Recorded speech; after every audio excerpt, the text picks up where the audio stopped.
Earning income on investments is absolutely vital to core portfolios. Over time, reinvested income has been the single biggest contributor to portfolio returns, ahead of capital growth in diversified portfolios. Regular income also helps stabilize portfolio performance, especially at times of market turmoil.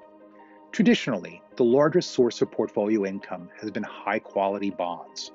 Today, though, that's no longer true. Very low interest rates have made things much harder for income-seeking investors. Looking ahead, we believe that challenge is going to get even tougher.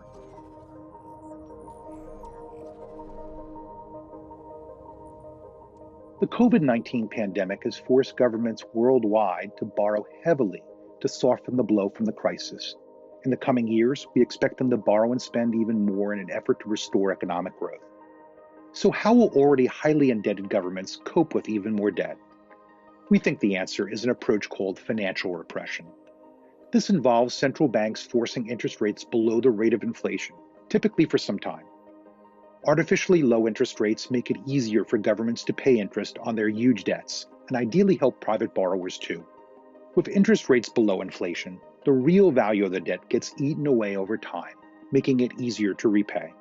But while financial repression may be helpful for borrowers, it's anything but helpful for those who own government bonds and cash. Effectively then, financial repression forcibly transfers wealth from investors and savers over to borrowers.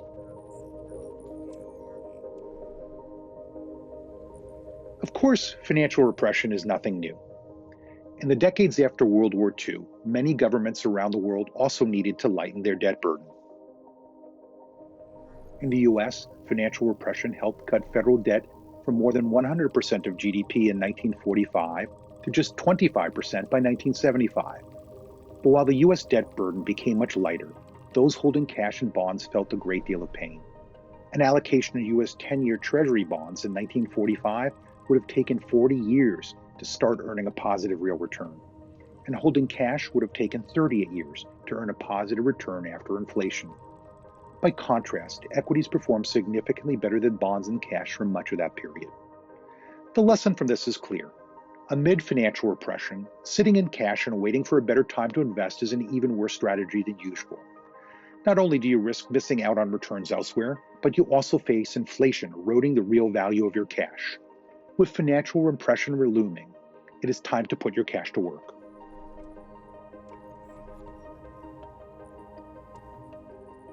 Even if your core portfolio is fully invested, financial repression still poses a major challenge. Which investments can you use to seek portfolio income and diversification instead of bonds and cash? We think the answer lies in a major shift in asset allocation. Equities are now more of an income-generating asset class than high-quality fixed income. The dividend yield on global equities is now twice the global bond aggregate yield. So, we believe the select dividend equities can make up for some of the portfolio income that many bonds no longer provide. As well as dividend equities, we also still see some opportunities in fixed income, and particularly in some high-yield bonds. And for suitable investors, we also see potential in certain capital market strategies and private market strategies, depending on your holding period.